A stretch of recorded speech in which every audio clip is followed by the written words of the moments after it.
சொத்தெல்லாம் தொலைச்சு போட்டேன். இப்போ என் பேரில் உலகத்தையே எழுதிக்கிட்டேன்.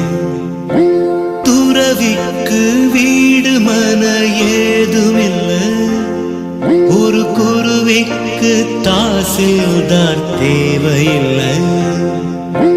சில்லுன்னு காத்து சித்தோட ஊத்து, பசிச்சா கஞ்சி படுத்தா உறக்கம். போதுமடா போதுமடா போதுமடா சாமி, நான் சொன்னாக்க வலையிடமா